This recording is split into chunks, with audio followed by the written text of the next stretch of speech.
ยังเป็นจุดหมายสูงสุดในชีวิตเฮาแต่ละคนมีคนเคยตั้งเป้าจุดหมายชีวิตของตัวเองไว้หรือยังเป็นจุดสูงสุดของชีวิตตอนเฮาเป็นเด็กน้อยก็ตั้งเป้าหมายไว้อย่างหนึ่งเนาะเป็นเด็กน้อยอยากเป็นทหารอยากเป็นตำรวจใหญ่ขึ้นมาอีกระดับหนึ่งเรียนหนังสือก็อยากเป็นทหารตำรวจแต่ว่าในช่วงเป็นบ่าวเป็นสาวเป็นหนุ่มเป็นสาวบัดก็อยากได้ผัวอยากได้เมียเนาะเนี่ยเห็นว่าความอยากก็ยังบ่เที่ยงเนาะความอยากก็เป็นไปใหม่เรื่อยๆเรื่อยๆเด้บัดนี้บัดได้ผัวได้เมียมาแล้วก็อยากมีความร่ำความรวยอยากได้ลูกเป็นคนดีมีชีวิตที่สมบูรณ์อยากให้ลูกหลานได้มีหม่องทำมาหากินที่มั่นคงอยากให้ลูกเป็นแบบนั้นให้หลานเป็นแบบนี้แต่ว่าบ่เคยคิดถึงว่าเจ้าของสิตายจักเทื่อเนาะบ่ส่วนมากบ่คิดเด้สิบ่คิดถึงความตายของเจ้าของเด้นั่นแหละจังว่าแต่ละคนเคยคิดถึงจุดหมายหรือเป้าหมายอันสูงสุดของชีวิตหรือยังตอนนี้ก็เปลี่ยนแปลงไม่ได้บัดนี้เนี่ยชีวิตผ่านวัยชีวิตผ่านประสบการณ์ชีวิตผ่านหลายๆอย่างมาแล้วก็มาสรุปรวมลงได้คนเฮาถ้าเห็นทุกข์จึงจะเห็นความจริงของชีวิตได้บัดนี้ผู้ใดเห็นทุกข์ผู้นั้นเห็นธรรมผู้ใดเห็นธรรมผู้นั้นเห็นเราตถาคตอายุมันปานนี้แล้วผ่านความเจ็บปวดร้อนหนาวผ่านความแย่งชิงความเป็นใหญ่แย่งชิงการเงินแย่งชิงการงาน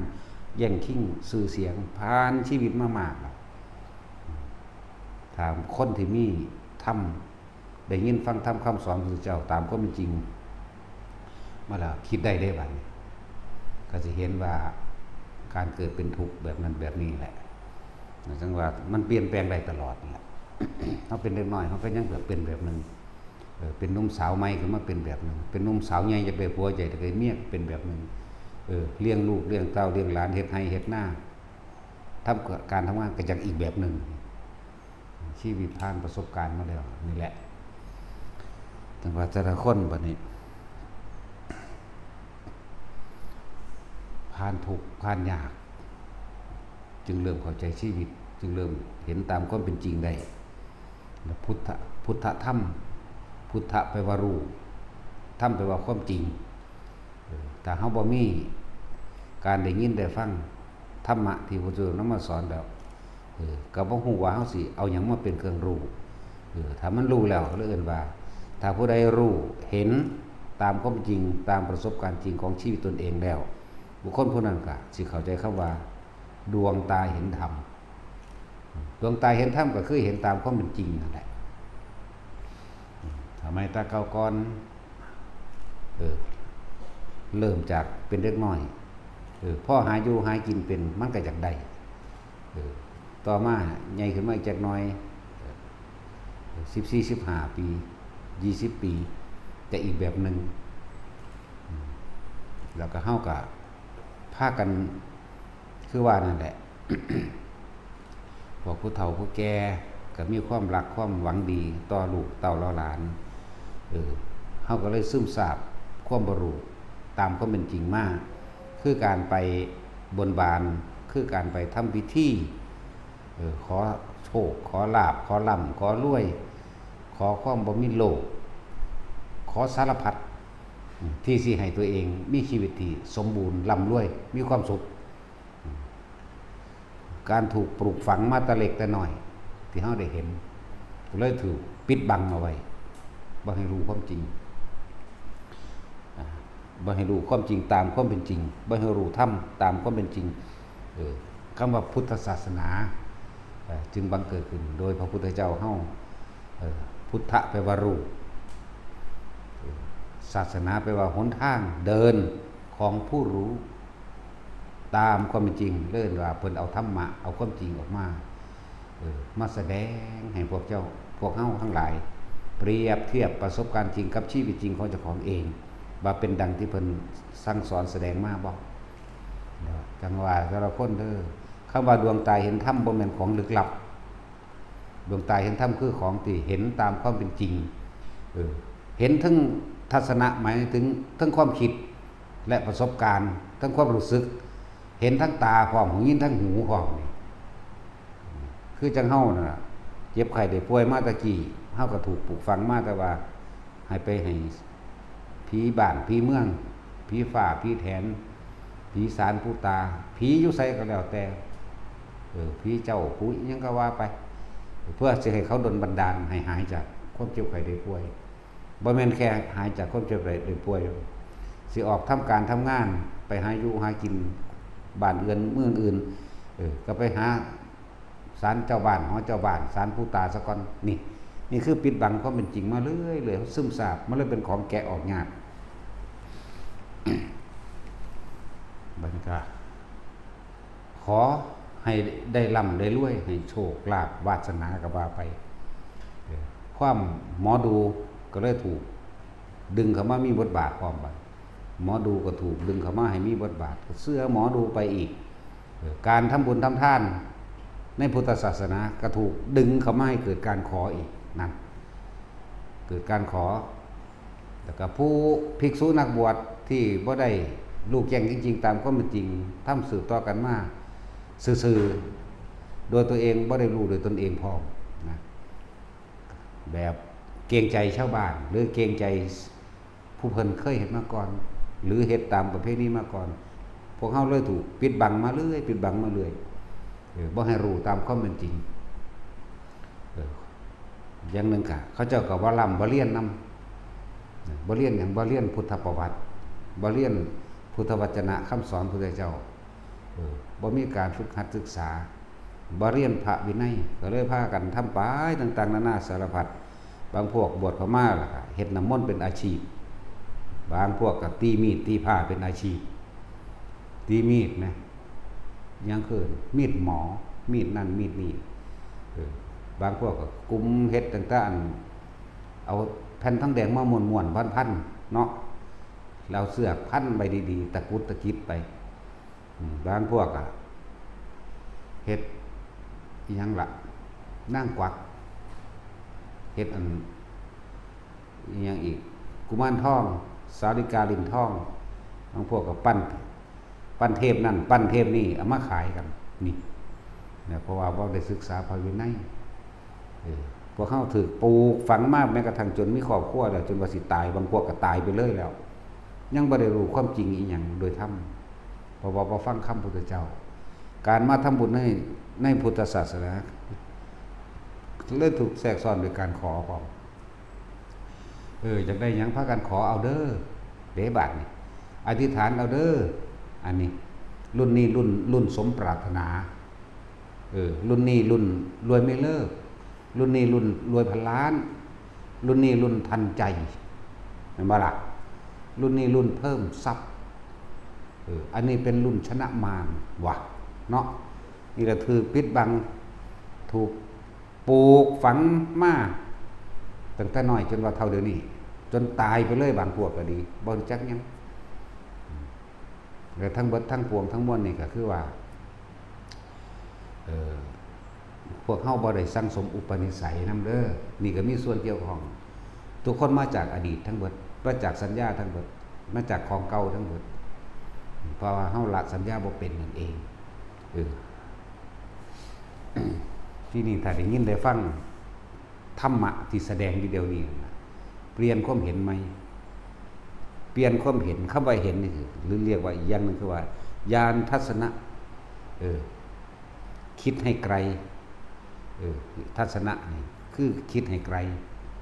โดยเหตุผลตามความเป็นจริงมันคิดให้ไกลตามความเป็นจริงญาณทัศนะญาณแปลว่ารู้นะรู้ตามความเป็นจริงและในชีวิตจริงของเจ้าของเองถ้าเราขอได้สิ่งทั้งหลายที่ได้มาจะเอากองไว้ตรงไหนนี่เพราะทุกคนก็ขอเป็นแม้กระทั่งหมา ถ้าตามความเป็นจริงแล้วที่เจ้าของขอคือยอมรับเป็นจริงเจ้าของได้เฮาเคยขอหยังเงินทองขอสนะขอให้ผู้นั้นตายขอผู้นี้ตายเฮาก็เคยขอนั่นบ่ล่ะขอบ้านหลังใหญ่ขอรถขอร่ำขอรวยขอเป็นนั่นขอเป็นนี่แต่ขนาดขอเป็นนี่มันก็หลายเป็นแล้วเด้สมัยตะกี้เด็กน้อยอยากเป็นซุปเปอร์แมนเนาะแล้วว่าตาช่วยเจ้าอยากเป็นซุปเปอร์แมนบ่ก็ทั้งสั้นแล้วทั้งสิเป็นซุปเปอร์แมนทั้งสิเป็นหมดเอกซุปเปอร์วันอีกโอ้ยมันหลายขอหลายเป็นอยากเป็นทหารก็อยากเป็นเนาะอยากเป็นตำรวจก็อยากเป็นได้บัดนี้มันเป็นแนวใดมันหลายเป็นบัดนี้มันสิบ่แย่งซิ่งกันเป็นบ่คนผู้เดียวเป็นหลายอย่างแท้ซุปเปอร์อีหยังล่ะสกายคิกมั้ยมันหยังลืมล่ะข้อยก็อยากเป็นคือกันนั่นล่ะข้อยก็อยากเป็นซุปเปอร์แมนคือกันนั่นแหละแล้วไอ้มดแดงเนาะจังซั่นแล้วนี่คือความบ่รู้ของพวกเฮาขอแต่ขอได้เป็นได้โอ้ยเนาะกะฆ่ากันเองอีกล่ะพวกผู้ชายก็อยากเป็นมีแต่ผู้เก่งๆมันสิไปสู้กับไผบ่ได้ก็เป็นนะสู้ฆ่ากันตายอีกพวกผู้หญิงบัดก็อยากเป็นดาราอยากเป็นคนงามๆอยากได้ผัวดีๆหรืออยากกูอยากมีฤทธิ์มีเดชได้กูจะเสกอีนี่ให้มันตายซะมันกูสร้างมันเนาะพวกผู้หญิงไปทั้งอิจฉาริษยาได้บัดนี้ไปแต่กูสร้างอีนี่กูอยากให้อีนี่ตายโลดเนาะปานว่าเขาสิว่าเสกคือเจ้าของตายคือกันเลยบ่มีอีหยังนี่แหละคือความเป็นจริงคือยอมรับความจริงนั้นตนเองเรียกว่าได้ดวงตาเห็นธรรมความเป็นจริงแล้วตั้งแต่เฮาขอมาแต่เริ่มคิดได้พุ่นไปจนเท่าเดี๋ยวนี้ก็บ่มีสิ่งใดๆดังใจที่ตามขอนี่แล้วก็บัดนี้เอามาเทียบว่าสัตว์โลกเป็นไปตามการกระทำของตนการกระทำของตนนั่นแหละเฮาก็ได้ผลตามที่เฮาเฮ็ดนั่นเองทุกอย่างย่อมมีเหตุเหตุคือการคิดที่จะทำที่จะพูดที่จะสร้างก็เป็นไปผลก็เกิดจากการคิดพูดทำและสร้างขึ้นมาต่างหากบ่ได้เป็นไปตามที่ขอนี่จะฟังธรรมให้มันเข้าใจฟังความจริงมันเข้าใจซะพวกเฮาล้วนแล้วถ้าถูกความอยากของเจ้าของเองแล้วก็อยากหาที่สุดบ่ได้เด้อยากนี่หาประมาณบ่ได้เห็นบ่แต่พวกผู้ชายทั้งอยากเป็นหมดเอกซุปเปอร์วันอีก อยากเป็นอันซุปเปอร์แมนอีกอยากเป็นไอ้แมงมุมอีกโอ้ยอยากเป็นสารพัดตะเก่งๆนั่นแหละไอ้มดแดงมดดำเนาะลูกทีบสายฟ้าไหม พวกผู้หญิงก็คือกันอยากเป็นนั่นอยากเป็นนี่ไปเบิ่งดูนั่นในความอยากเป็นของพวกเฮาหลายอย่างอยากเป็นในความอยากได้เป็นไงก็หลายอย่างอยากได้เป็นยุคชีวิตสมัยแต่ละคนมาเนาะอายุแค่นี้อยากเป็นแบบนี้อายุเท่านี้อยากเป็นแบบนี้อายุเท่านี้อยากเป็นแบบนี้บางคนจนอยากเป็นจนตายหมดละ บ่รู้หยังบ่รู้ความจริงโดยธรรมเลยเพราะว่าบ่ยอมฟังธรรมพระพุทธเจ้าอีกอย่างนึงที่สำคัญคือทั้งหลายมันเกิดจากเหตุพวกเฮาต้องสั่งสมอุปนิสัยต้องยอมรับความเป็นจริงเด้ยอมรับว่านี่แม้นตอนนี้มันแสดงธรรมให้ฟังอยู่เดี๋ยวนี้ว่าตัวกูเองก็เป็นคือเพิ่นว่าอีหลีไว้เห็นบ่ล่ะพวกผู้หญิงก็อยากเป็นดาราอยากเป็นนางงามจักรยานเนาะอยากเป็นนั่นอยากเป็นนี่อยากได้ผัวฝรั่งเด้กูคือสิสับสุขสบายไปล่ะเนาะผู้พ่อผู้แม่ก็อยากให้ไล่ลูกไปเอาแต่ผัวฝรั่งคือบ่เอาเขมรคือบ่มีผู้ใดไล่ลูกไปเอาเขมรเลยเนาะ ลาวนี่เด้อล่ะโอ้ยแม่อยากได้ลูกเขยเป็นนิโกสิก็บ่มีผู้ใดไล่ไปมีแต่ฝรั่งหาเอาแต่หมากสีดา สั่นแล้วนี่แต่ความหลงวนๆเนาะมีแต่ความอยากต่างๆสารพัดที่ปิดบังความจริงไว้ จังว่าถ้าเฮาฟังธรรมเฮาสิเข้าใจได้บัดนี้เฮาสิเริ่มเข้าใจเฮาสิได้ดวงตาเห็นธรรมว่าเฮาเรียกว่าญาณทัศนะนี่รู้เห็นตามความเป็นจริงเนี่ยรู้เห็นตามความจริงมันแม่นที่เพิ่นเว้ามาเพิ่นแสดงมาตั้งแต่กี้กูเป็นเด็กน้อยอยากได้แบบนี้ใหญ่มาแบบนี้เป็นแบบนี้ได้ลูกมาแล้วก็อยากเป็นแบบนี้ตัณหาพาเกิดเนาะตัณหาความอยาก ไหลไปที่พระพุทธเจ้าว่าไว้บ่สุดดอกตัณหาหาต้นไม่ได้แม่นบ่หาจุดกำเนิดมันว่าได้เลื่อนหาต้นบ่ได้แล้วหาปลายไม่มีอีกมันสุดหม่องใดเอาบ่สุดเพิ่นเ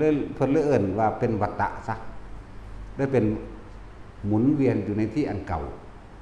เอิ้นว่าวัฏจักรวัฏจิตวัฏวนถ้าเฮาออกจากวัฏฏะแห่งความอยากได้กลมๆตัดป้องใดป้องหนึ่งออกได้ก็เป็นอันว่าจบคิดเบิ่งดีๆเด้อแต่ละคนแต่ของเป็นแบบนั้นบ่แล้วหลายสิ่งหลายอย่างคือเฮาบ่เข้าใจคำว่าอัตถิอัตโนนาโถอีกส่วนมากมีใจพึ่งพาอาศัยผู้อื่นเนาะพึ่งพาอาศัยผู้อื่นมีความหวังอยู่กับผู้อื่นตราบใดที่เรายังยื่นมือขอผู้อื่นตราบนั้นเฮาไม่อาจสามารถที่จะพ้นจากทุกข์ได้คือกันเด้อขอแต่ผู้อื่นมันขอมาตั้งแต่ขอเทพเจ้าขอเทวดาแม่นบ่ซั่นเงยหน้าขึ้นขอให้เทวดาดลบันดาลฮอดฝนตกนั่นซั่นแล้วขอบ่ให้ร้อนขอบ่ให้หนาวอุ้ยสารพัดขอเนาะขอแต่ผู้อื่นเนาะวันนี้ขอความช่วยเหลือจากผู้นั้นผู้นี้มันเยอะแยะอันนี้ขอที่เป็นไปบ่ได้คือขอให้เทวดาเฮ็ดฝนตกมั่งขอให้พญานาคดลบันดาลเงินทองจากของร่ำรวยมั่งดลบันดาลให้เรือธรรมดาศักดิ์มั่งบัดนี้พวกเรียนหนังสืออันที่ว่าจบปริญญาปริญญาไปแล้วก็ยังเสือกไปขออันให้ลูกสิไปสอบจังซั่นจังซี่ให้สอบได้เด้อเนาะขอฮอดพระกูบ่ได้เรียนหนังสือกูเป็นดลบันดาลลูกไปบ่ได้ดอกมาฮอดก็มาขอนำเฮาก็ขอเด้โอ้ยกูบ่ได้มีฤทธิ์นั่นแหละสารพัดขอบ่มีแต่ไปหายื่นมือขอจากผู้อื่นทั้งนั้นเลยด้วยว่าเข้าใจอัตหิอัตโนนาโถตนแรกเป็นที่พึ่งของตนทุกอย่างย่อมมีเหตุเกิดจากตนนี่ตัวเป็นผู้สร้างไว้มันจึงเป็นไปได้ก็ได้ตามที่ตนแสวงหาเล็กดิ้นรนขนขวายบ่ได้เป็นไปตามขอนั่นบ่ล่ะแต่มันขอได้โอ้ยก็เอาตาสินไปเป็นผู้ว่าน่ะไปหยังตาสินไปขอศาลพระพรหมมึงรู้สิได้บ่เป็นผู้ว่าบ่เขาก็สิถามหาเอาจบหยังว่าซั่นจบป .4 แน่เขาบ่ได้เอาเหตุเพราะว่ารับป .4 มั้ยเขาเอารับปริญญาเอกมันก็ต้องไปจบปริญญาเอกมาตัวเนาะบัดนี้พวกบ้าขนาดว่าของเรียนจบปริญญาตรีโทเอกแล้วยังไปหาขอน้ำสารผู้ตาขอไปเบิดสารพัดนั่นแหละเห็นมาก็สิขอหมาอยู่หรอกคือ มีเบิดโพดยังก็ดีย่านตะบ่ได้นี่คือตัณหาคือความอยากของคนอยากได้อยากดีอยากมีอยากเป็นนั่นเองเท่าถือสิ่งทั้งหลายเหล่านี้หลอกลวงมานานแล้วบัดนี้ให้เห็นตามความเป็นจริงซะแม่นเจ้าสิเป็นหยังกระช่างสูงสุดของร่างกายในชีวิตของเฮาตายแม่นเจ้าสิบ่เป็นหยังกระช่างสูงสุดในชีวิตของเฮาก็ต้องตายเหมือนเดิมนี่คือจุดหมายสูงสุดของการเกิดมีชีวิตมั้ยแต่ว่าในขณะที่มันบ่ทันได้ตายนี่สิ่งที่มีคุณค่าสูงสุดคือการกระทำของเฮาเด้ทำดีจะจังไปรับผลดีเด้ทำเลวจะก็รับผลเลวได้บัดนี้จุดหมายสูงสุดของร่างกายคือเกิดมาตายแต่ว่าล่ะความตายมันก็บ่ได้เลือกความหนุ่มและความเฒ่าความแก่เด้เนาะความตายนี่บางคนก็ตายตอนในท้องบางคนก็ตายตอนออกมาบางคนก็ตายปี1 2ปี3ปีก็ว่าไปบางคนก็ตาย100กว่าปีก็มีบางคนก็ตาย60 70 40แล้วแต่นี่จุดหมายของร่างกายที่จิตมันมาอาศัยอยู่แต่ว่าจุดหมายของใจเฮามันอยู่ไสนี่นะอยู่ไสจุดหมายของใจเฮานั่นแหละถ้าเฮาเข้าใจเรียนรู้ชีวิตเฮาเคยคิดที่สิทำอะไรเพื่อผู้อื่นโดยไม่หวังสิ่งใดตอบแทนเนี่ยมีหรือยังคนเฮาต้องสละบัดทุกอย่างเลยมันจึงจะเป็นไปได้ในการไม่กลับมาเกิดอีกเพราะว่ามันอยากบัดทุกอย่างมันถึงมาเกิดเป็นทุกอย่างที่อยากมันบ่มาหาก็เกิดเดี๋ยวนี้เด้อตะกี้ทำบุญทำทานอยากเป็นเทวดาก็ได้เป็นเอิ้นว่าปุญญาภิสังขาร ความอยากเป็นแบบนั้นแบบนี้ บุญตกแต่งให้เป็นไปได้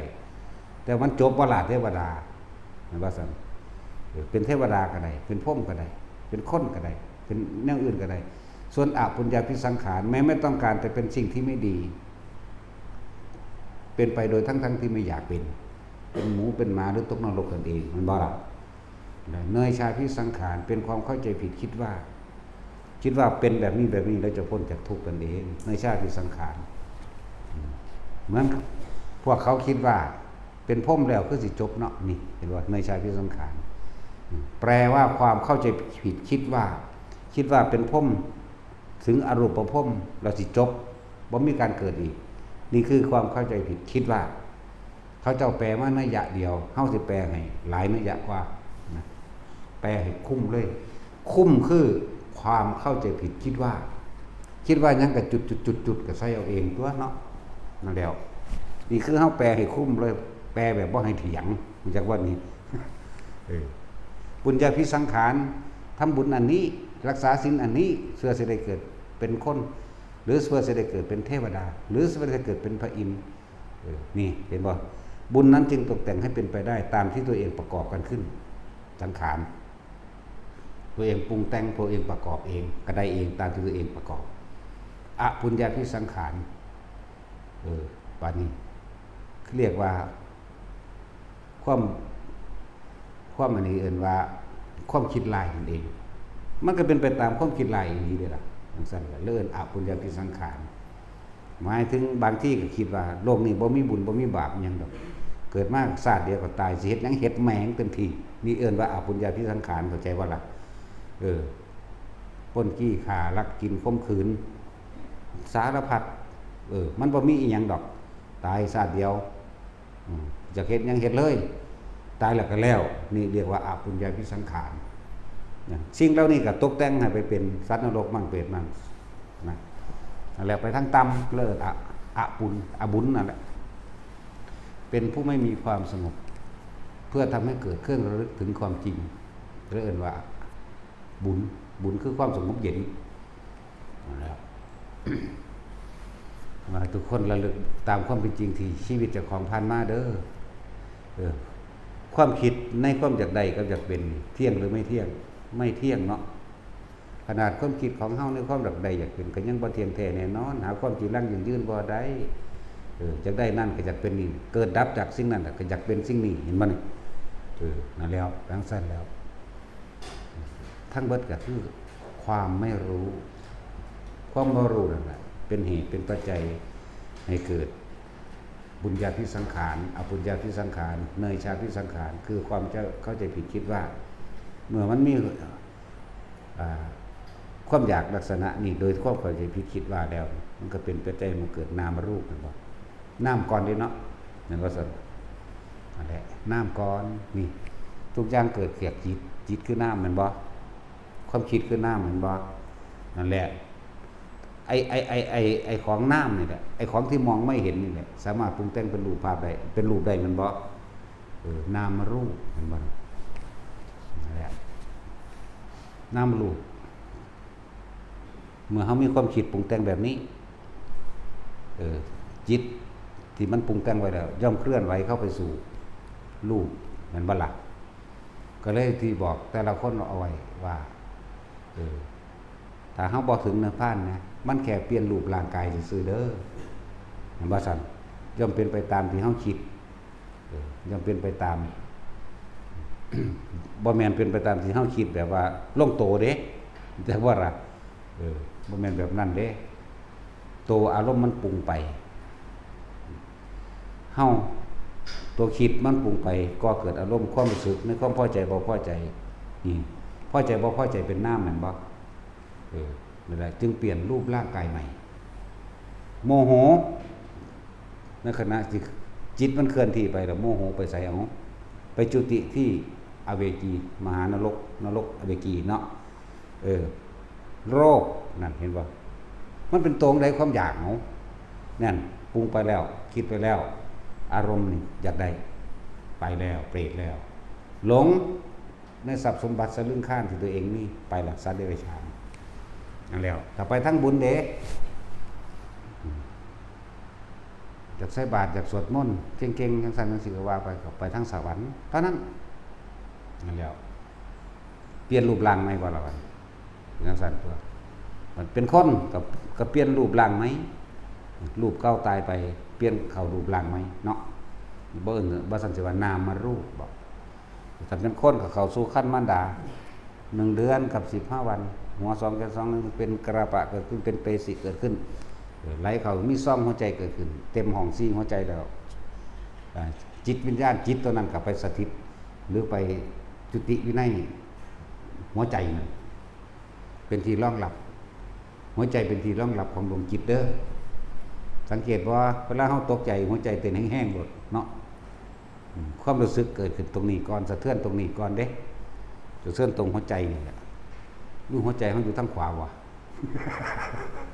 หรือไปฝากไว้ในดวงอาทิตย์ นั่นแหละผู้ใดตกใจเต้นแห้งๆโดดดีใจกับเต้นแห้งคือกันแต่เต้นคนละแบบแต่ว่าอันเสียใจเนี่ยเต้นแห้งกว่าตกใจเต้นแห้งกว่าเนาะสั่นแล้วเกิดนามรูปนี่พวกจีบเข้าไปจุติในครรภ์ของมารดาเนี่ย1 เดือนกับ15 วันสมบูรณ์แบบโดยลูกร่างกายเรียบร้อยแล้วครับออกจากท้องพ่อท้องแม่เลยเขาจะไม่เห็นได้ว่าเป็นนามรูปมันเป็นปัจจัยให้เกิดอายตนะตาหูจมูกลิ้นกายใจเห็นบ่ล่ะนี่มันมีตามีหูจมูกลิ้นกายใจออกมาแล้วมันจึงเป็นปัจจัยให้เกิดผัสสะเห็นบ่ล่ะผัสสะนี่กระทบสัมผัสแล้วมีความรู้สึกเลยเรื่องผัสสะตาเห็นมักเลยมีบ่มีบ่มักเลยมีบ่มีเสยๆอยู่เพราะว่าบ่ทันได้กระแทกกระทบกระทั่งมีบ่มีนั่นแหละผัสสะทั้งตาพอใจทั้งตาบ่พอใจทั้งตาหรือเฉยทั้งตานี่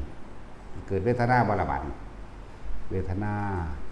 า3สุขเวทนามั่งทุกขเวทนานั่งและก็ไม่สุขไม่ทุกข์คืออุเบกขาเวทนามั่งนั่นเวทนาจึงเป็นปัจจัยบังเกิดตัณหาความอยากแม่นบ่ล่ะนี่น้ำความรู้สึกตัวนี้เกิดความอยากได้บัดตัณหา3กามตัณหาภวตัณหาวิภวตัณหากามตัณหาความยินดีพอใจในรูปในรสในกลิ่นในเสียงในสัมผัสในกระทบรู้สึกทางกายสัมผัสทางกายนิ่มอ่อนแข็งแม่นบ่ซั่นมีเอิ้นว่ากามตัณหาเมื่อมันมีกามตัณหาแล้วย่อมเป็นเหตุไปสู่ภวตัณหาคือภพเนี่ยภพไปเป็นภพทั้ง3อีกเด้กามภพรูปภพอรูปภพอีกเด้ว่าน่ะทั้งสั้นแล้วตัณหาก็ยังมา3แล้วภพก็ยังมา3อีกเด้ทั้งสั้นตัวบัดนี้ยังมีวิภวตัณหาอีกเด้มีจักบ่ล่ะความบ่พอใจในสิ่งที่มีอยู่เอิ้นว่าวิภวตัณหาจักบ่นี่ความอยากตกแต่งในสิ่งที่มีอยู่เพิ่มเติมปรับปรุงมันบ่พอใจต้องจังตกแต่งมั้ยเครื่องซื้อรถมานี่แหละได้รถแล้วแต่ว่ายังขาดแอร์เนาะได้รถแล้วแต่ว่ายังขาดเครื่องประดับประดาแต่งลายนั่นก็น่าแต่งได้นี่ก็น่านี่เอิ้นว่าวิภวตัณหาเข้าใจว่าล่ะนี่ตัณหา3ก็เลยกามตัณหาภวตัณหาวิภวตัณหานี่ความบ่พอใจในสิ่งที่มีอยู่เด้คำว่าวิภวตัณหาเข้าใจว่าล่ะมันซั่นแล้วตัณหาเป็นปัจจัยมาเกิดหยังบัดนี้อุปาทานคือความยึดจักบ่ล่ะตัณหาคือความอยากอุปาทานคือความยึดอุปาทาน4ได้บัดนี้ทิฏฐุปาทานเอาความเห็นเจ้าของออกมาแสดงเป็นไงเนาะศีลพัตตุปาทานจากสิ่งที่ได้ยินได้ฟังได้รู้ได้เห็นได้เป็นมาอาจจะว่านี่กามุปาทานนั่นจามความพอใจของเจ้าของเองในรูปรสกลิ่นเสียงสัมผัสนั่นว่าล่ะอัตตาวาทุปทานแสดงความรู้สึกออกมาโดยทั้งปากด้วยเบาออกนั่นแหละใช่เวลาคือจะเข้าจากแต่งรถนะแต่งคือขั้นนั้นนะมันจำไปแม่นว่าสัตว์คือว่าเฮาได้รถมาคันนึงเฮาสิแต่งให้มันเป็นแบบนั้นกูมักแบบนั้นบ่นั่นแหละเขาอุปทาน4นี่ที่จริงมันปรึบพร้อมกันได้ฮู้จักบ่มันบ่แม่นที่เราขอคือเฮาสโลลี่ให้ฟังเด้เฮาเว้าสโลให้ฟังซื่อๆเด้ที่จริงมันปรึบ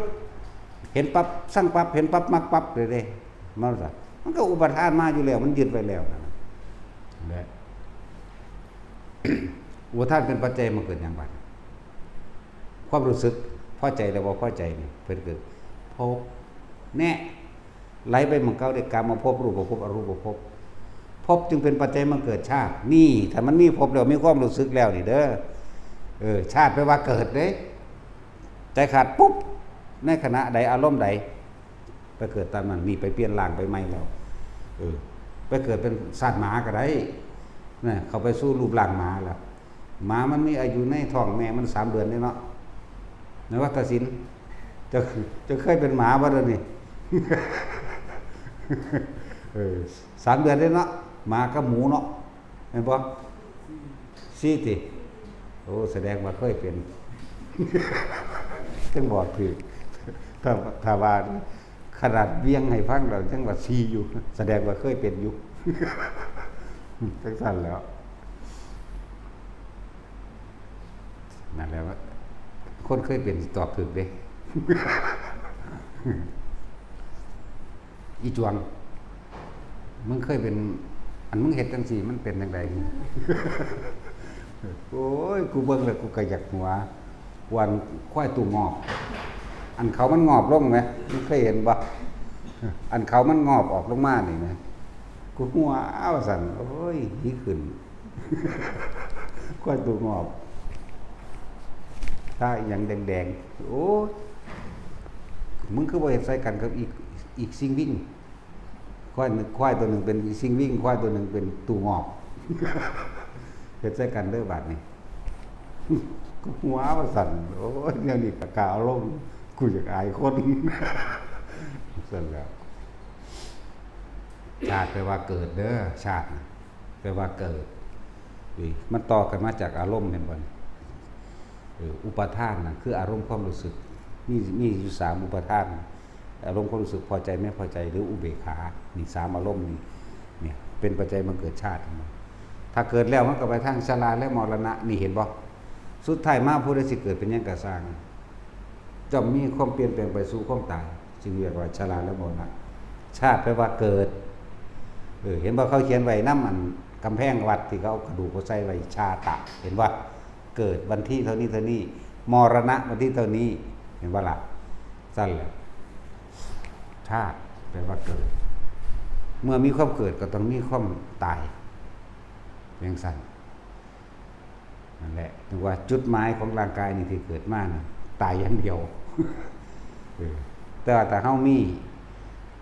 ก่อนที่สิตายเฮาสร้างอิหยังไว้หรือยังแต่ส่วนมากสร้างคนเร็วเลยเนาะ ทุกคนเลยตัวเฮาเองก็สร้างมาคือกันเร็วนะนั่นแหละ อย่าลืมว่าถ้าสิปรับปรุงตัวเองก็ต้องพยายามฟังธรรมทุกคนมันมีประสบการณ์ผ่านชีวิตมามากประสบการณ์เฮาหลายๆอายุมากขึ้นผ่านประสบการณ์มากขึ้นแต่ว่าถ้าบ่มีเครื่องเทียบคือการได้ยินได้ฟังธรรมบ่มีทางสิเปลี่ยนแปลงตัวเองได้เป็นเหมือนเดิมเท่าตายแล้วก็ไปเป็นใหม่อีกบางเรื่องพวกผู้เฒ่าผู้แก่ทั้งหลายนี่เฮาก็เคยว่าอยู่ทั้งเฒ่าทั้งกิเลสนะตัณหาหยาบกว่าคนธรรมดาทั่วไปอีกธรรมดาบ่มันบ่แม่นธรรมดาเด้อันเรื่องตัณหาของคนไอ้ความสังสมของคนสังสมเข้าทางจิตใจของเจ้าของเองสังสมอารมณ์อยากสังสมอารมณ์โลภอารมณ์โกรธอารมณ์หลงสังสมเข้าไปตายไปซื่อๆเพราะว่าหยังเพราะว่าบ่ได้ฟังธรรมนั่นสิ่งสำคัญอันสูงสุดโดยที่แรกนั่นล่ะพวกเฮาก็เกิดจากการได้ยินได้ฟังนี่แหละเพิ่นจึงเรียกว่าสุตตมยปัญญาสุตตมยปัญญาการได้ยินได้ฟังธรรมของพระพุทธเจ้าจึงเป็นของที่เกิดขึ้นได้ยากเพราะพระพุทธเจ้าเกิดขึ้นได้ยากเฮาสมควรเห็นคุณค่าของตัวเองที่ได้เกิดมาแล้วมาเห็นแล้วมาพบมาพอแล้วพระพุทธเจ้าบ่ได้ตายไปไหนความจริงยังอยู่คู่โลกตลอดกาลทุกเมื่อจึงว่าเพิ่นบ่ได้ตายไปไหนอันนั้นเรื่องร่างกายอันนั้นเป็นเรื่องก้อนธาตุเกิดมากับตายเน่าคือกันอยู่เสมอกันกับเฮานี่แหละแต่ว่าเรื่องปัญญาสติปัญญาเหนือเฮาสั่นเกิดมาแล้วจะปล่อยให้มันผ่านไปพยายาม1ยึดพระรัตนตรัยเอาไว้ ยึดอย่างสุดโต่งโลดรู้จักบ่ผู้ใดสิมาเว้าว่าอันโอ้ยอยู่พุ่นเทวดาเขากำลังดลบันดาลทองคำให้ตัวก็จะไปเชื่อมันอยากว่าล่ะเท่านั้นแหละบ่ต้องไปอีหยัง สิ่งที่สำคัญนี่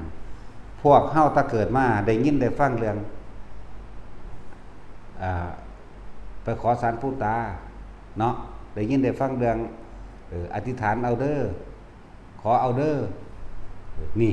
ถ้าเกิดมาเห็นบ่นั่นแหละถึงบอกว่าการได้ยินได้ฟังนี่สำคัญมากว่าเขาดูหมอแม่นๆจังซี่ก็ไปพากันไปเห็นบ่เนาะสั่นแล้วโอ้ยหลายอย่างผลในการได้ยินได้ฟังอันเป็นมิจฉาทิฏฐิความเห็นผิดยากเด้เสือสิได้ยินได้ฟังธรรมของพระพุทธเจ้าขนาดเกิดในท่ามกลางพุทธศาสนาแท้ๆมันก็ยังพากันเห็นผิดแม้กระทั่งพวกบวชเขามาอ้างเอาผ้าเหลืองไปอ้างโกนหัวห่มผ้าแล้วก็ไปอ้างเฮ็ดเดรัจฉานวิชาเฮ็ดมิจฉาทิฏฐิทั้งหลายนี่บ่นำพาคนมันไม่ธรรมดาเด้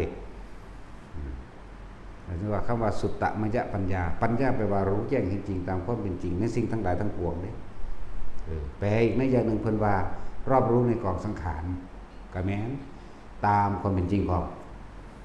รอบรู้นั้นความจริงทั้งหลายที่มันประกอบกันขึ้นปรุงแต่งกันขึ้นตามความจริงก็ว่าสุตตมยปัญญาจิตตมยปัญญาการทำความเห็นให้ตรงตามความเป็นจริงเด้นั่นบ่ล่ะอยากยังมาอย่างละภาวนามยปัญญานั่นจังซั่นจิตตมยปัญญาการอบรมจิตและที่นี่ก็การเราเรื่องการบรรลุธรรมนี่โดยการอยู่5อย่างการได้ฟังการอบรมจิตการทำความเห็นให้ตรงการแสดงธรรมจากบนการแสดงธรรมคือเฮาแสดงอยู่นี่แสดงไปเจ้าของบรรลุเอาเองก็มีเด้จากว่าล่ะแล้วก็เรียกว่าการสัจฉายะสาธยายธรรมคำสอนพระพุทธเจ้าเฮาอาจสิเข้าใจว่าเฮาท่องตามภาษาบาลีมันสิดูบ่เฮาต้องเข้าใจความหมายของเพิ่นจะบ่ล่ะเหตุแห่งความบรรลุวิมุตตาจตนะ5อย่างการได้ยินได้ฟังจึงเป็นเรื่องที่สำคัญแต่เฮาได้ยินได้ฟังธรรมะแบบนี้แล้วน้อมเข้ามานี่น้อมเข้ามาเอหิปัสสิโกน้อมเข้ามาน้อมเข้ามาพิจารณาประสบการณ์จริงชีวิตจริงของเจ้าของแล้วเฮาสิได้รู้แจ้งจริงตามความเป็นจริงจึงเรียกว่าได้ดวงตาเห็นธรรมเคยเห็นความจริงแล้วก็สิเห็นทางเดินเข้าสู่ความพ้นทุกข์จึงเรียกว่าพุทธศาสนาพุทธะแปลว่ารู้ตื่นเบิกบานแต่เฮาคำว่ารู้เป็นก่อนหนทางของผู้รู้เดินอย่างนี้เพื่อเข้าสู่ความจริงคือธรรมนั้นพุทธธรรมพุทธศาสนาธรรม4จึงเป็นสิ่งสำคัญมากด้วยกันได้ยินได้ฟังคือพวกเขาได้ยินได้ฟังเรื่องต่างๆที่เขาซาลือมาโดยเฉพาะเรื่องต่ำๆเสื้อปั๊บโหลดคนเนาะคนเด้เรื่องสั้นเด้คนมันวุ่นมันวายมันท่านแม่นมนุษย์ เป็นจังซี่อีหลีบัดนี้นี่สำคัญบ่ล่ะการได้ยินได้ฟังถ้าเรื่องดีๆบ่ค่อยเชื่อเพราะว่าหยังมันสั่งสมตั้งแต่ที่เป็นมิจฉาสั่งสมแต่สิ่งที่บ่ดีเอาไว้เขาเอาเรื่องดีของผู้อื่นก็สร้างสิไปเอาแนวบ่ดีมาขัดง้างโลดนั่นแหละเพราะว่าตัวเองนั่นสั่งสมอุปนิสัยที่ให้มันเกิดขึ้นเฉพาะสิ่งที่ไม่ดีนั่นเองมันจึงบ่ตอบรับความดีจังซั่นส่วนคนที่มีอุปนิสยะนี่ไปในทางที่ดีมันไผสิเว้าเรื่องเลวร้ายเพียงใดก็ตามเขาบ่คอยตามนำและเขาก็จะเอาแต่สิ่งที่ดีๆไปคัดง้างความไม่ดีแม้ว่าหลับสั้นแหละ คือพระเจ้าแผ่นดินเพิ่นเบาคนดีย่อมทำให้ผู้อื่นดีได้ด้วยถึงจะมีคนเลวคนชั่วมาพยายามที่จะกระทำให้คนดีให้กลับกลายเป็นคนเลวส่วนคนดีคนที่มั่นคงในความดีแล้วย่อมไม่อาจสามารถทำให้คนดีนั้นเป็นคนเลวได้เลยนั่นแหละทั้งว่าเอาธรรมของพระพุทธเจ้ามาเป็นเครื่องดำเนินชีวิต แล้วก็เป็นของง่ายบ่ได้ยุ่งยากกับพิธีบ่ได้ยุ่งยากกับการขอบ่อีหยังเลยล่ะที่เป็นของง่ายๆมากๆเลยบัดนี้เฮามาพิจารณาตัวเองตั้งแต่เฮาเกิดมาเคยทำอะไรเพื่อผู้อื่นโดยไม่หวังสิ่งใดตอบแทนหรือไม่เอาดีๆเด้อตัวนี้ส่วนมากมีแต่หวังเนาะมักย่องเวลาเอานั้นเอานี้ไปให้คนก็หวังอยากให้เขาย่องว่าดีเห็นบ่ซั่นเวลาช่วยเหลือบุคคลผู้อื่นเป็นเรื่องเงินเป็นเรื่องเอาไม้ให้กันเป็นเรื่องเอาอีหยังที่มันมีค่าแน่ต้นไม้ให้กันเพื่อเฮ็ดเฮือนหรือเอาตะปูให้หรือเอาอันใดอันหนึ่งให้ที่มันคงทนแน่เนาะมันจากท่วงบุญคุณจากการทำดีของเจ้าของเด้อันนั้นเรียกว่ายังไม่ใช่ทำดีเห็นบ่ซั่นมันจากท่วงบุญคุณเอานั่นยังว่าบ่ทันได้ว่าความดีแค่ว่าทำสิ่งหนึ่งเพื่อแลกสิ่งหนึ่งเหมือนกันอยากให้เขาย่องว่ากับของดีเวลาเอิ่นใส่เขาบ่มีเวลาหรือเขาอันใดอันหนึ่งใส่กับว่านั่นนี่ละคุณโลเดียวเนาะนั่นแหละเลยว่าถามตัวเองมั่งนะใครก็ดีเคยทำอีหยังเคยทำอะไรเพื่อผู้อื่นโดยไม่หวังสิ่งใดตอบแทนหรือไม่ผู้อื่นนี่หมายถึงทั้งคนและสัตว์เลี้ยงหมาพวกเจ้าก็เลี้ยงไว้ใส่งานเด้ยังมาก็เป็นเพื่อนแก้เหงาแก้ง่อมหรือเฝ้าบ้านเวลาคนนั้นผู้นี้มาพ่อได้เฮาให้มันหูจักพ่อให้เฮาตื่นระวังภัยเนาะเนี่ยเลี้ยงหมายังหวังเด้เห็นบ่สัตว์ทั้งสัตว์แหละบัดนี้เฮาก็มาคิดเบิ่งเพราะความยึดมั่นถือมั่นในความอยากได้อยากดีอยากมีอยากเป็นนี่เองเฮาจึงบ่กล้าสละอะไรเพื่อผู้อื่นทั้งคนและสัตว์ทั้งมนุษย์และอมนุษย์หมดปะ จังร่วมวะสัตว์มันเป็นอันเดียวกันอยู่แล้วมันก็ร่วมเบิดอยู่แล้วก็เลยร่วมแบบแยกมนุษย์และอมนุษย์เนาะอมนุษย์มันร่วมหมดพวกผีพวกเปรตเทวดาความเด้สัตว์เดรัจฉานก็เลยเอิ้นอมนุษย์คือกันเห็นบ่สัตว์และเลยร่วมแยกออกแบบนี้โดยบ่หวังสิ่งใดตอบแทนมีอยู่ขนาดทำบุญที่เข้าใจว่าตัวเองทำบุญทำทานเพื่ออุทิศผลบุญผลทานกุศลกรรมดีนี่ให้กับมารดาบิดามันยังขอแม่นบ่ละบาทนี่ยังขอเด้ขอสักก้อนแลกสักก้อนร่ำรวยสักก้อนเป็นจังว่าหาบุญทำบุญอีพ่ออีแม่กูว่ะมันสิไปได้บ่ตะของขอรัดไว้ก็แห้งน่ะนี่กูเอานี่ไปแลกแล้วมันสิไปติบาดนี้บุญมันเป็นนามธรรมมันเป็นความสงบเย็นบุญอันเกิดจากการให้ทานก็ได้แม่นบ่ซั่นบุญอันเกิดจากการสวดมนต์บุญอันเกิดจากการฟังธรรมบุญอันเกิดจากการสละแรงกายของตัวเองเพื่อสร้างสิ่งที่เป็นประโยชน์ต่อสาธารณะและสาธารณกุศลอีกนี่บุญอันเกิดจากสิ่งทั้งหลายนี่บ่แบบนี้นี่บุญมันเกิดได้หลายทางกันดอกยังละทัศนานุตริยะบุญอันเกิดจากเห็นสิ่งที่ดีๆมีการเห็นสมณะชีพามมั่งนี่ก็ได้เห็นบ่นึงแม่นบ่ละบาดนี่จังซั่นแล้วโอ้ว่าพุทธวจนะแต่เนาะบาดเนาะทัศนานุตริยะเห็นหมู่สมณะทั้งหลายก็เลยเกิดความสงบจังซั่นแหละบุญมันเกิดได้ทั้งหลายทางที่เพิ่นว่ากุศลกรรมบท10นะหลายทางบุญอันเกิดจากการค้นขวายในทางบุญทางเป็นกุศลที่เป็นประโยชน์แนะนำชักชวนคนปะเฮาไปอันปัดกวาดลานวัดน้ำเพิ่นปะเฮาไปซอยเพิ่นอันปลูกต้นไม้สร้างศาลาสร้างวิหารเอาดินเข้าวัดเนาะจังซี่นี่บุญอันเกิดจากการค้นขวายทั้งบุญชักชวนผู้อื่นและตัวเองก็ทำเองมื้อนี้แล้วบุญมันเกิดได้หลายทางอยู่บ่แม่นแต่ทานอย่างเดียวแต่ว่าทานมันเป็นของง่ายนี่แหละจังว่าแต่ละคนนั่นน่ะขนาดว่าสิไปทำบุญให้พ่อให้แม่ปู่ย่าตายายเนาะมันก็ยังแลกแล้วสิเข้าใจหรือยังนี่คำว่าเคยทำอะไรเพื่อผู้อื่นโดยไม่หวังสิ่งใดตอบแทนหรือไม่ ทั้งที่เป็นมนุษย์และอมนุษย์บางที่ก็เป็นเปรตอยู่บางที่ก็เป็นสัตว์นรกอยู่บางที่ก็เป็นเดรัจฉานอยู่บางที่ก็ไปเป็นสวรรค์เทวดาเหมือนว่าล่ะทั้งสั้นแล้วคิดว่าจะอุทิศบุญไปเขาใดบอกไม่ได้เพราะตัวเองขอเพราะตัวเองแลกจึงพยายามเน้นย้ำแต่ละคนว่าพวกเจ้าเคยเห็นอีหยังเพื่อผู้อื่นโดยบ่ได้หวังสิ่งใดตอบแทนบ่สิว่าหยังแต่กับคนเนาะบัดนี้ขนาดเฮ็ดให้ผู้ตายไปแล้วเฮ็ดให้ผีไปแล้วก็ยังขออยู่นั่นว่าซั่นก็ยังทวงบุญคุณจากการทำดีเด้เฮ็ดมาหลายครั้งแล้วมองได้ก็เลยก็แมงเพราะสำนั้นแหละบ่เห็นว่ามันสิได้หยังดอกเศร้าทั้งเฮ็ดทั้งเป็นหนี้เป็นสินหลายเนาะจังซี่ก็มีเด้มันจากเศร้าเฮ็ดเด้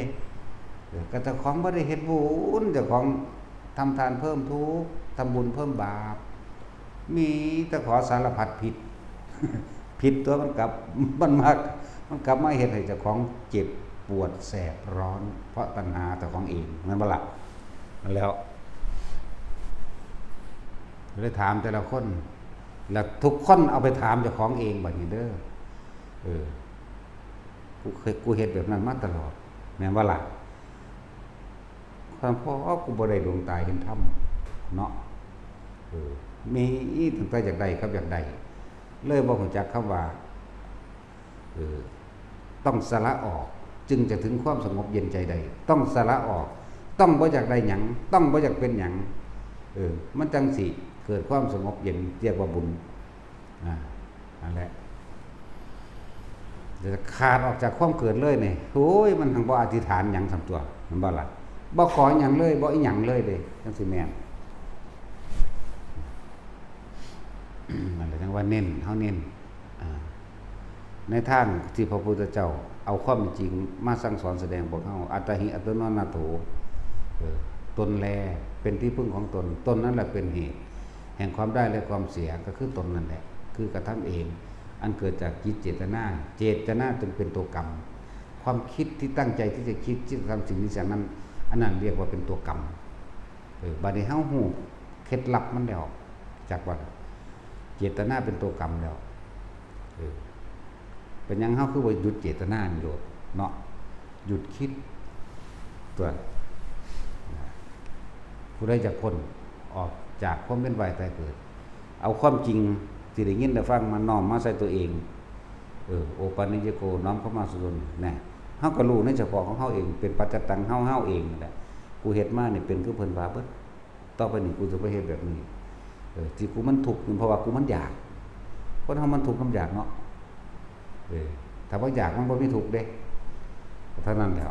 มันบ่ได้ไปเล่าร้อนกังวลกระวายมันบ่ได้ไปดิ้นรนคนขวายไปรับจ้างไผอีกเด้บ่อยากได้หรอกมันบ่ไปรับจ้างไผเด้เนาะแต่ว่าแท็กซี่กูบ่ได้รับจ้างเสกนั่นเสกนี่หรือเป่าน้ำมนต์หรือไผเด้เนาะพวกยังไปเสกนั่นเสกนี่มันรับจ้างได้นั่นน่ะคนแมงนี่ถ้าบอกมาทาง10ก็รวดทั้งสั้นตัวนั่นแหละมันไม่ได้ยากหรอกแต่เบื้องคนว่าผู้ใดพ้นอยู่ผู้พ้นเขาบ่ไปหาหยังอีกแล้วเขาบ่เป็นทาสหยังอีกแล้วเด้อน่าเชื่อถืออยู่ว่ากับคนที่แสดงธรรมแม่นว่าล่ะคนแสดงธรรมมันยังอยากอยู่เด้อแต่มันบ่อยากมันบ่หาแสดงหรอกนะว่าน่าเชื่อถืออันใดสั่นก็จังสั่นเลยบอกเรื่องนิพพานว่าหาแมงบ่ลูกเมียก็มีอยู่จังสั่นแหละเว้ยนั่นแหละเบิ่งเอาเหมือนวันดังว่านั่นแหละคือพวกเขาบวชเขามานี่เขาโกนหัวห่มผ้าเหลืองมาหาอยู่หากินคนก็เลยเสื่อง่ายเนาะนั่นแหละคนเสมอจังมันยังเสือเด็กเล็กเด็กน้อยไปหากราบเด็กเล็กน้อยไปวันกราบคนไปตัวเทียบตัวแดนเลยกันทานยังหาอยู่นั่นมันตาอนาคามีมันก็เริ่มจากบวชแล้วนั่นบ่ล่ะเป็นสันอิลีเดสันจะบอกไปปุ๊บบอกพวกบ่จักหยังอิลีเดจักอิลีกับไผเลือกเอาเลือกที่สิเข้าสำนักใดพระองค์ใดที่เพิ่นแสดง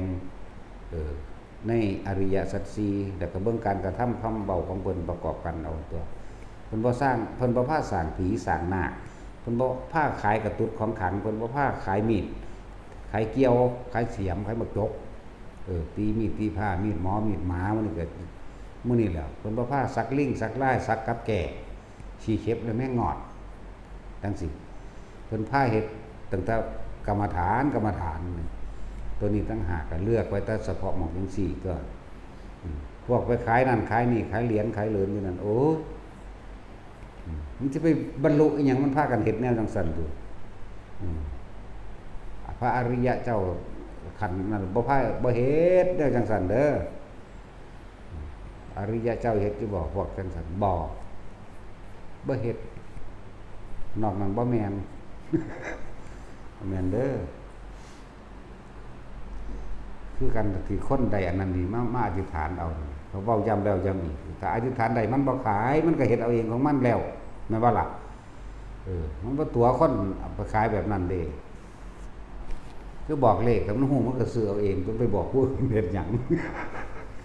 โอ้ยคนเป็นพันคนบอกไปพันตัวมันก็ถือผู้หนึงตัวไร้สาระเรื่องจังซั่นแม่นบ่ล่ะเท่ากับบอกถือเรื่องบอกแมงแค่2,000 ตัวนี่มันต้องถือแล้ววะเป็นสั่นตัวเป็นบอกไปหยังว่าเป็นความจริงมันเป็นทางหนทางบนถูกดอกแหละว่าทุกคนใครเข้าถึงความจริงแน่ผู้ใดอยากได้ดวงตาเห็นธรรมก็เอาประสบการณ์จริงชีวิตจริงเจ้าของมาเทียบกับธรรมที่แสดงอยู่เดี๋ยวนี้หรือเทียบกับธรรมที่เฮาไปอ่านมากก็ได้ในธรรมจักรปวัตตนสูตรในอาทิตตปริยยสูตรในอารัตตลักขณสูตรหรือในมงคลสูตรไปเทียบเอาถือปั๊ดอยู่ในหันบ่มีผิดเพี้ยนเลยเอาชีวิตจริงเจ้าของอ่านคำแปลไปโอ้แมนกูเป็นจังซั่นโอ้แมนโดดแล้วเถียงบ่ได้ก็แล้วกันน่ะในชีวิตอันเป็นมงคลหลายอันหลายอย่างกับมงคล38อันนี้อาเสวนาจะภารนังปฏิการแต่เสวนาบูชาจะภูชนียนังก็อ่านเบิ่งในหันบัดก็เทียบเบิ่งกับชีวิตจริงของเจ้าของเองโอ้มันแม่นของเพิ่นหรือบ่แม่นก็เบิ่งเอาตัวบัดนี้พูดจนฮอดนิพพานัสสจิกิริยาเอตมังคารมุตตนังการทำให้แจ้งซึ่งพระนิพพานนั่นแหละมงคลอันสูงสุดวัตถุมงคลบ่ได้มีในมงคลสูตรเด้อมีแต่การกระทำคำพูดที่ออกจากจิตนี่กายวาจาจิตทั้งนั้นเลยบ่มีเลยต้นไม้และภูเขาว่ามันเป็นมงคลบ่มีดอกนี่ถ้าพวกเขาเฮ็ดขายเองล่ะเขาก็ว่ามีนะเขาว่ามีพ่อมีแม่บอกมันบ่มีในพระพุทธศาสนามันมีน้ำสูนี่แหละแม่นบ่ล่ะมีนั่นแล้ว มันว่าแม่นแบบนั้นจะเอาคำสอนพุทธเจ้าไปบิดเบือนบ่มีแม่ถ้ามีของเองคนเฮ็ดขายเฮาบ่ว่าดอกเพราะว่าเป็นอาชีพถ้าคนเฮ็ดขายก็คือขายการ์ตูนนี่แหละพวกเขาบริษัทขายการ์ตูนกราฟิลจังซี่นะขายหมดเอกซุปเปอร์วันขายไอ้หมดแดงขายอุลตร้าแมนก็เฮ็ดไปเนาะล่ะบ่ต่างกันเด้กับพวกขายของในห้างว่าล่ะบ่อีหยังเต้านั่นเต้านี่ก็เอิ้นว่าพุทธคุณพะนะ มันบ่แม่นพุทธคุณในอิติปิโสนั่นน่ะไปอ่านเอาติไปแปลเอาติพุทธคุณในอิติปิโสธรรมคุณในสวากขาโตสังฆคุณอยู่ในสุปฏิปันโนนี่ต่างหากอีหยังอ้างขึ้นก็แม่นหยังบ่ได้ขี่ม้ามาก็ว่าพุทธคุณโลดพุทธคุณพ่อคุณแม่โอ้ยจังแม่นเอาอีหยังมาก็ว่าพุทธคุณโลดนั่นแหละการได้ยินได้ฟังจึงสำคัญเลือกเข้าที่ถูกที่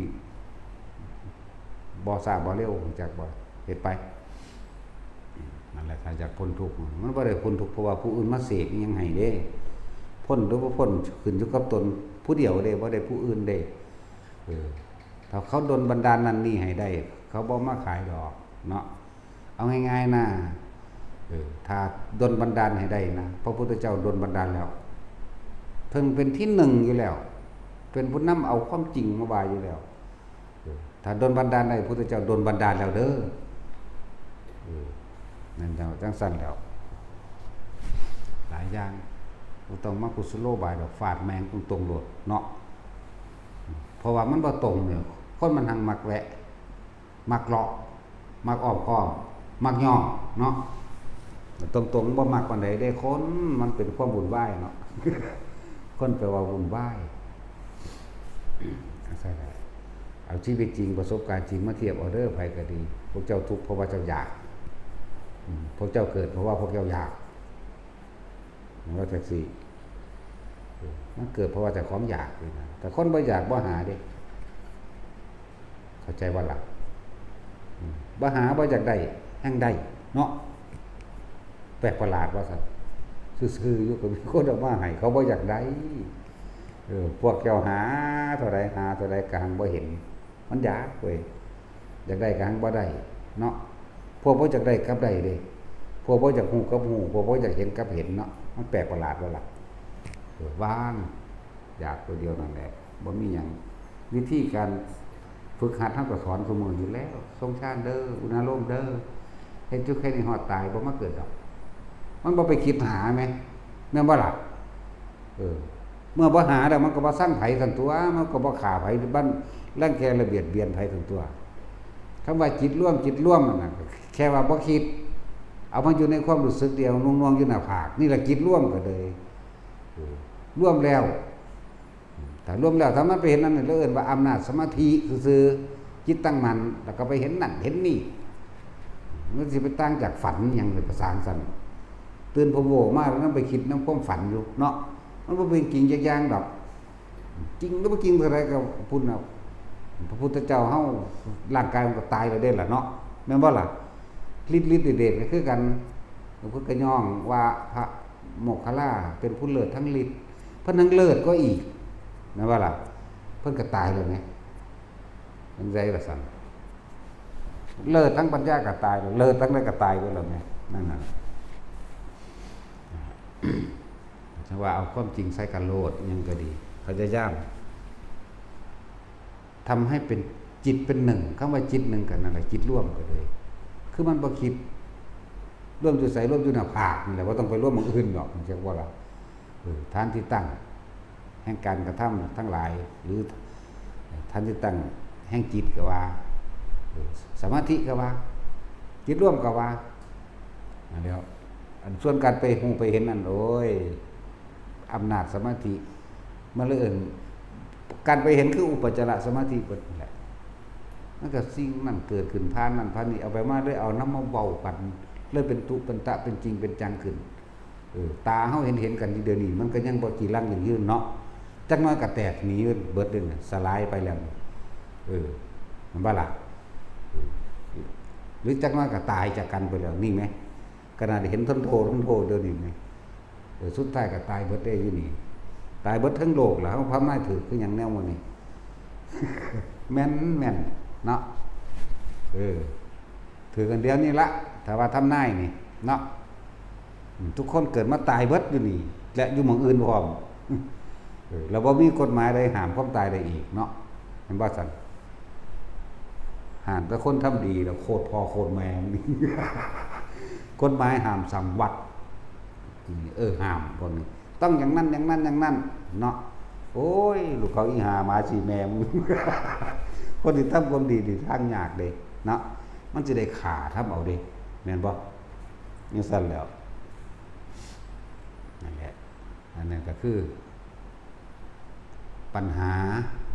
มีไว้ให้แก้เด้อบ่ได้มีไว้ให้หนีถ้ามีปัญหาที่ไรหนีทุกทีเจ้าสิหนีตลอดไปเข้าใจบ่ล่ะเจ้าสิหนีอยู่ตลอดเจ้าเลิกสิว่าจะแก้ปัญหา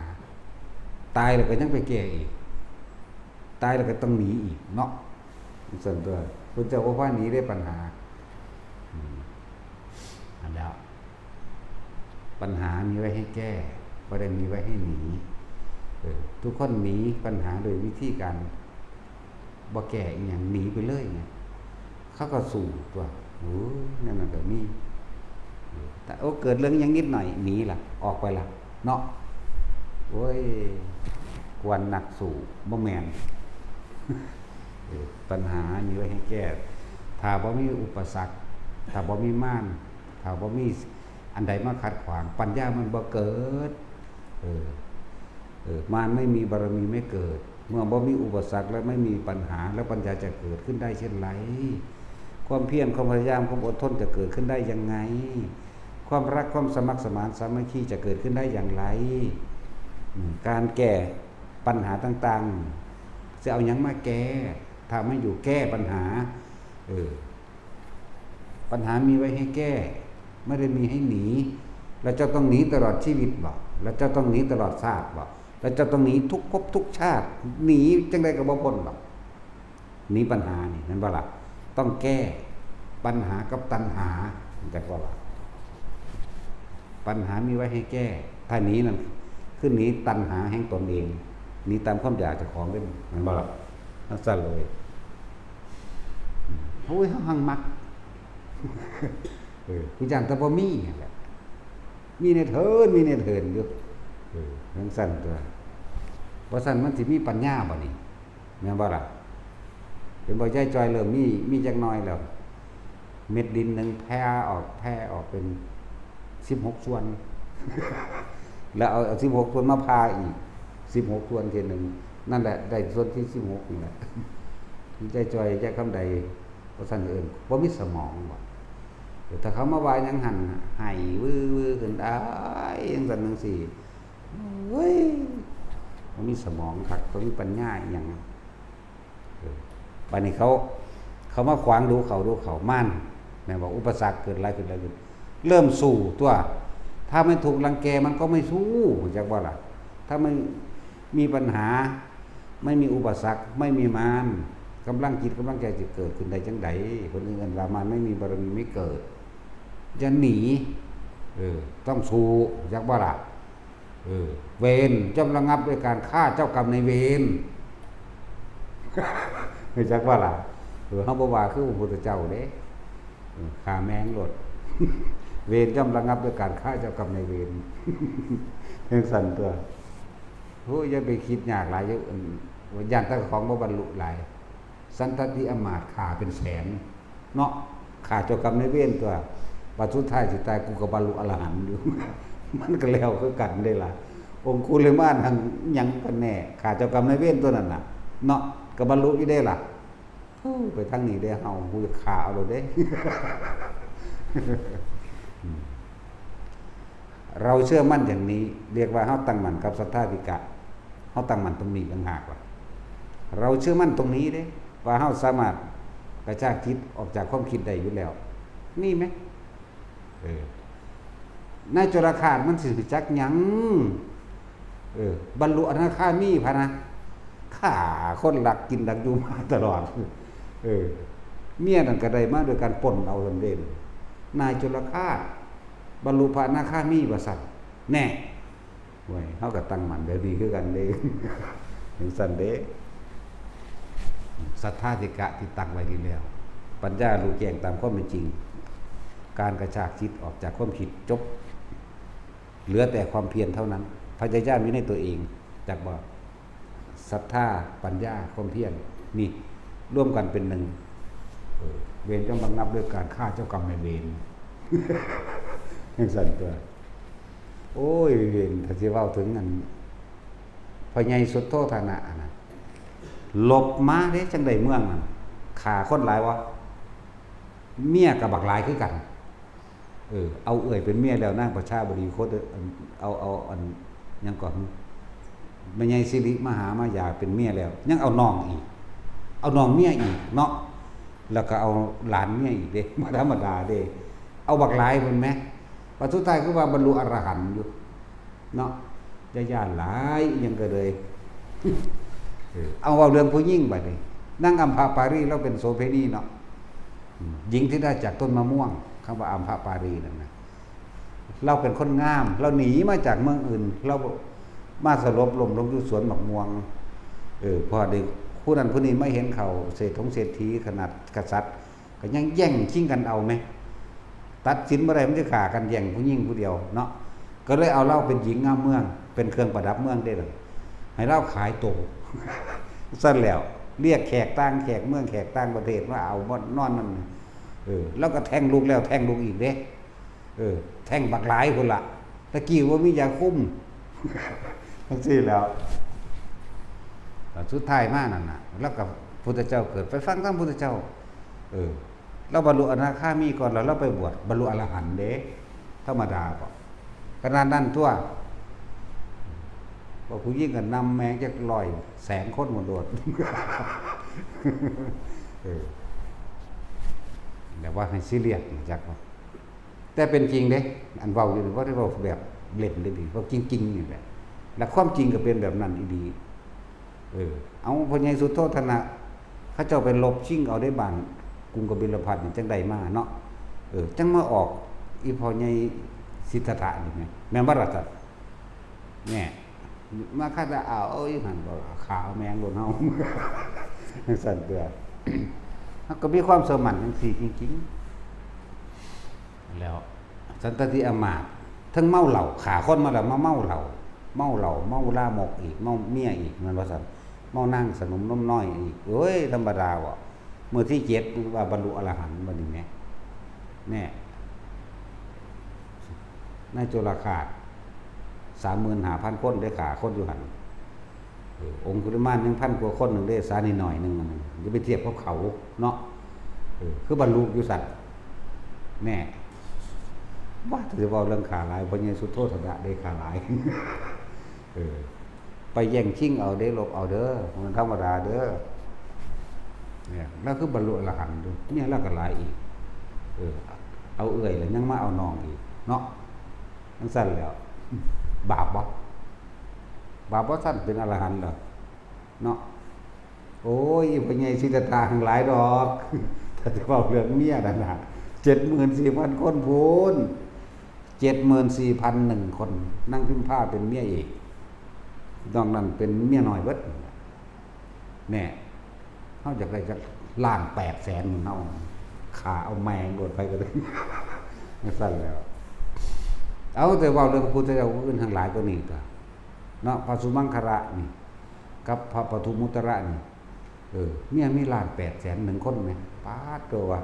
กูต้องเอาชนะ กูต้องเอาล้าน800,002 คนเอาชนะคะแนน1ก็เอาหน้าเนาะตัดสินอย่ามาเว้าเจ้าแม่งตัวเดียวนั่นแหละ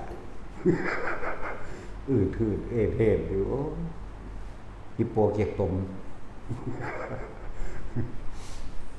หรือว่ากาดอกเจ้านั่นน่ะคนบ่ใจอยู่ซั่นแหละโอ้ยสิทิ่มจังได๋เนาะขนาดนี้ผู้เดียวกันนั่งทิ่มบ่ได้เคยมีบักหลายเขายังทิ่มได้เนาะพยากรณ์ผู้ที่เก่านั่นโอ้ยตามน้ำตายแล้วมันนั่งบรรทุรักบ่บาดนี้คือแต่อยากกลัวได้เนาะที่เว้ามาเป็นความจริงประเด็นบ่ได้เว้าเล่นเด้อันที่ว่าพ่อใหญ่สุโธทนะหังหลายตัวขาคนเมียก็หลายอีกหังบ่ทันพออันเจ้าชายสิทธัตถะหลายกว่าอีก 74,000 พุ่นแหมแม่นบ่ล่ะเอาพญาสะก็หลายเด้พญาสะนี่ 3,600 ก็หลายอยู่ 3,600 คนเด้นี่มีภาษา3ฤดูเหมือนกันพญาสะกุลบุตรแน่สนับสนุนคนตะทั้งนี่นะเฮาแม่บ่ให้ซีเรียสให้สบายๆอย่าพากันเคร่งเครียดอีหยังหลายเถาะเฮ็ดหยังมาแล้วก็สร้างจุดอุณหภูมินะเอาพอยังน้อยแล้วมันจังซี่ตัวพอยังน้อยแล้วตายแล้วละพี่น้องนี่แหละแล้วอยู่เพชรบูรณ์ถ้ามื้อใดสวดมนต์ไหว้พระเอ้าตายคักๆผู้ใดผู้หนึ่งล่ะแม่นอีหลีเด้แต่สิไปยิงไผอีกมื้อนี้ถามเพิ่นเนาะสวดมนต์ทำวัดซะก่อนเด้ทำวัดแล้วก็ไปแล้วถือปืนออกของโดนเสียงปืนดังแป้งตายแล้วทั้งนั้นแม่นอีหลีสวดมนต์ทำวัดซะก่อนถึงไปฆ่าแล้วก็มาสวดมนต์ทำวัดอีกแค่เมตตาสัพเพสัตตาซั่นโอ้ยพอยังหาดิมึงเว้าหาแม่บักหาดิว่าเขากวนอยู่แล้วเนาะให้มันรอดเด้อซาดนี่แล้วบอกกันเสยเด้มีทางรอดบ่ว่าเด้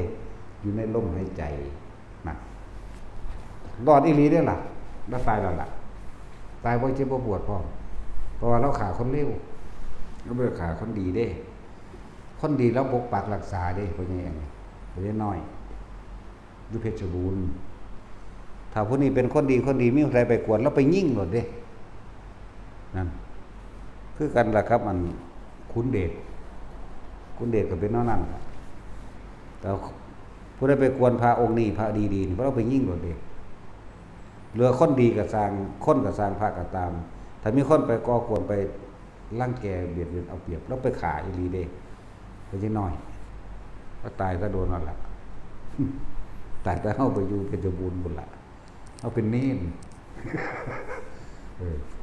จะไปยิ่งไผอีกบาทนี่มันจะปากว่าดิซึกแล้วเขาก็ไปเด้ไปเยี่ยมเพิ่นตายไปบอกเพิ่นอยู่ในลมหายใจนี่แหละนาคามีพุ่นลองเบิ่งดูเอาสมทาน